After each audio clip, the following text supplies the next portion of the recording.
Саламатсыздар ма? Бүгін сіздермен тағы да Ұлжан Құлдабай каналыма қош келіпсіздер. Бүгін біз осындай әдемі қонжықты жасап үйренеміз. Бұл қонжықты шыршаға іліп қоюға болады, немесе той шашуына шашуға болады. Өте әдемі тымбиған қонжық, өте оңай және жеңіл жасау. Арасында осындай қолдан жасап қолөнер бұйымдарын жасауға болады. Ал бұл қонжықты неден жасаймыз? Бұл кәдімгідей біздің ас үйдегі губкамыздан жасаймыз. Енді егер ұнаған болса, әуелі каналыма тіркеліп, лайк басып, комментарий жазуларыңыз сұралады. Ал бастайық. Кәдімгі, ол үшін кәдімгі ас үйдегі біздің ыдыс жуатын губкаларымыз. Осы губканың артында жабысқаны болса, алып тастап дайындап аласыздар. Және бізге керек нәрселер мынадай резинкалар керек болады. Яғни гелевый резинка дейді ғой. Негізі өзінің түсімен алсаңыздар болады, бірақ қазір менде осы ақ түстер. Және моншақтар керек көзін жасау үшін. Ал қайшы керек, желім керек. Ал ендеше бастайық. Өте жеңіл жасауы, балаларға, базарлық балаларға ойыншық ретінде де пайдалануға болады. Ол үшін манағы резинкамызды аламыз, жобалап бірінші басынан осындай үлкенірек қылып, ұстап тұрып, резинкамен 2-3 рет айналдырып қыстырамыз. Елеп, өзіңізге қарай, ыңғайына қарай солай қыстырып алыңыздар. Қыстырып жағын. Екінші жағына қыстырамыз.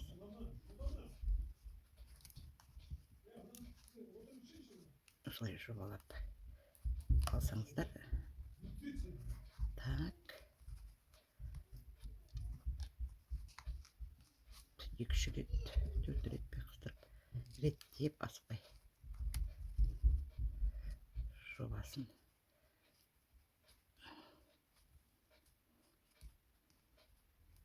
Жобалап аласыздар осылай. Содан кейін және біреуін алып, осылайша беліне ортасынан жоғарырақ қылып алып, 2 рет қыстырсаңыздар жарайды. Беліне осылайша. Енді кішкене жері мына кесіліп кетіпті.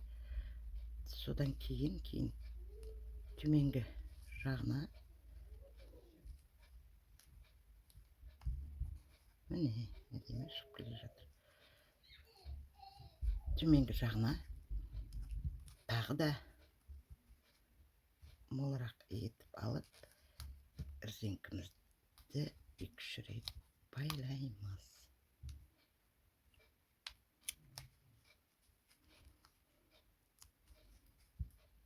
Бұны кез келген адам жасай алады.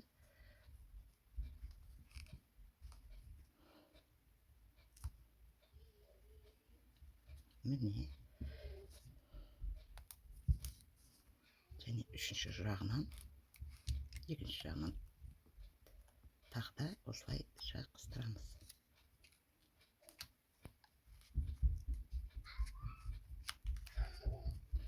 Осылайша қыстырып, шамамыз келгенше реттейміз. Мен мына жер қиылып кетті.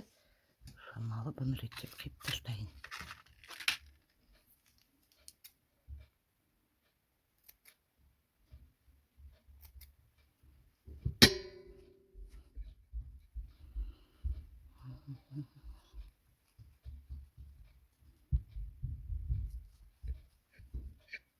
Міне, жобалап қонжығымыздың слабасы пайда болды.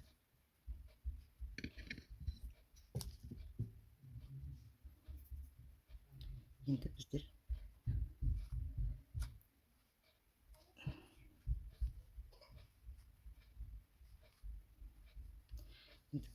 желімімізді қыздырып қойып, желім керек бізге. Желімімізді қыздырып қойып, біздер көзмоншақ көз жасаймыз моншақтан. Болмаса енді өздеріңіздің қолыңызда не нәрсе бар. Ал желім менде ыстық желіммен қауіпсіздік шараларын ұстап пайдаланасыздар ғой.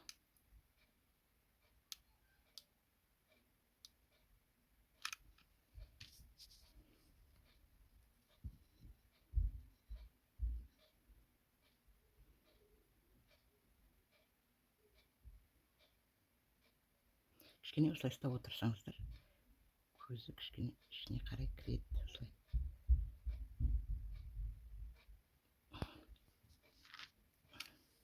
Екіншісін жобалап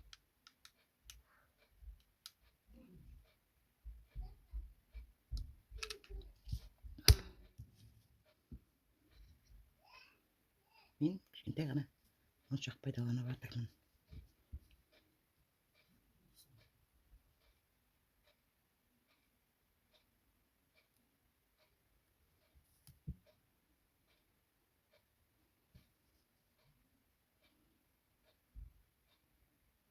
Көз пайда болды міне әдемі.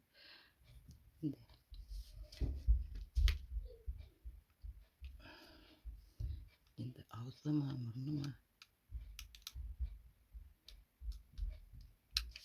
Осы бір жерге енді мен міне моншақты пайдаланайын деп отырмын.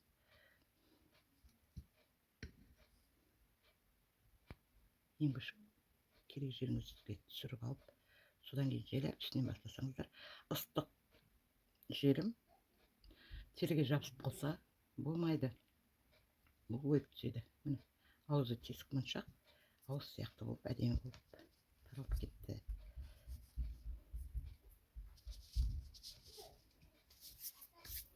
Желім, егер сіздерде недегі желім болса, түбектегі желім болса, өте жақсы болады еді. Мына жер қисықты алып тастауымызға болады.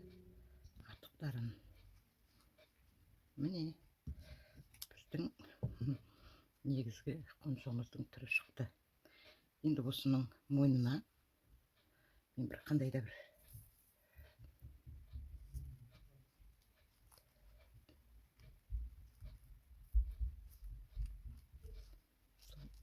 байлайын.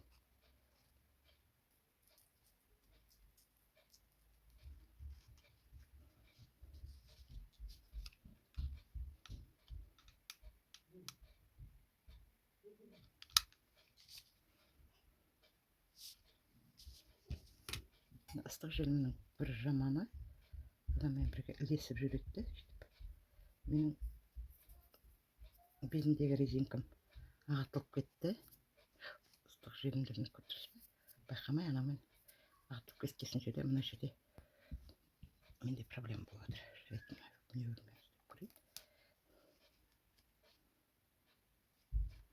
Ыстық желімге түсіп кетіп, сол ыстық желім ана резинканы үзіп жүрген болу керек. Сондықтан сақ болыңыздар. Қайтадан етін келтірейік. Басқа резинка жасап қойдым.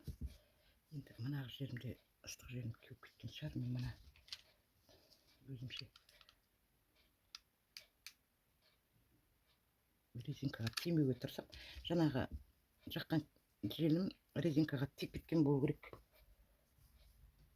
Содан кейін ғана резинка атылып шешіліп кетіп жатыр. Барымша жапсыруға тырысайын.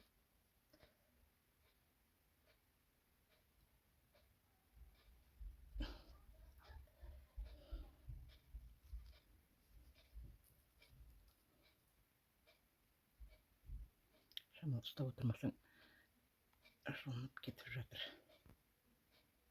Қолымызбен әдемі етіп басып отырып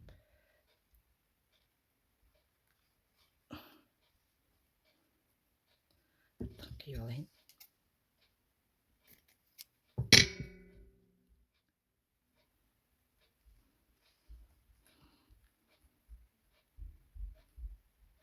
Енді ғана бүктемесем, осылай етіп болмайын деп тұр. Көнбейін деп отырғам.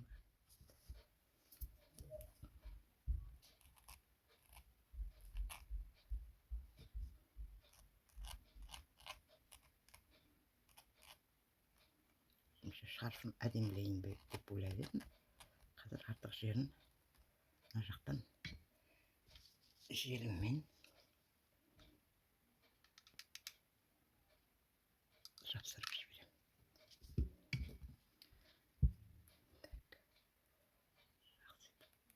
Бастырып.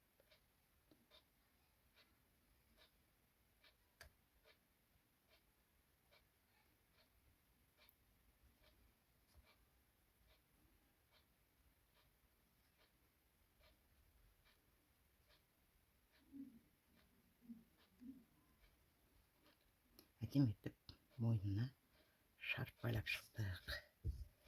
Енді осы иненің басындағы желімді алып тастап отқаным ғой бірден. Әдемі болып шықты. Енді осыған біздер төбесіне ілмешек жасайық болсын. Бұғанда бізге енді қиындау болады шығар өткізу. Мен мына бір жіп алайын деп тұрмын. Басын түйіп қонжығымыз әдемі шығу үшін басын түйіп енді нәпсімді деп мына ортаға желімді құям.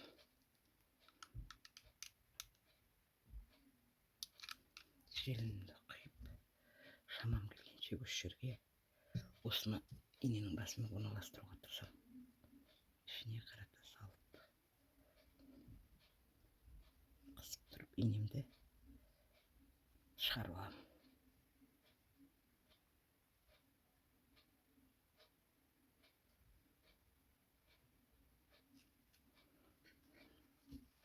Және кепсін әйтпесе жұлынып кететін түрі бар.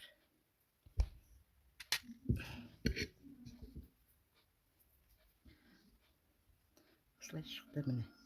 Енді бұған мына жеріне бір-екі киім ретінде моншақ салып жіберуімізге болады. Әдемі етіп. Немесе менде оңайда жасыл моншақ болса, моншақ екі қолының есебіне моншақ тағып жіберейік.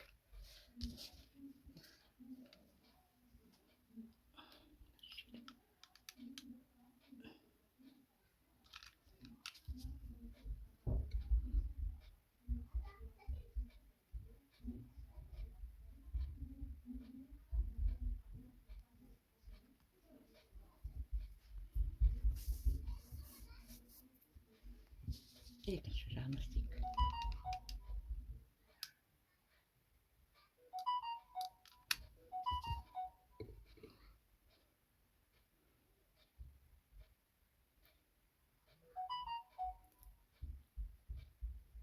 Жабысып қалмас үшін мына артық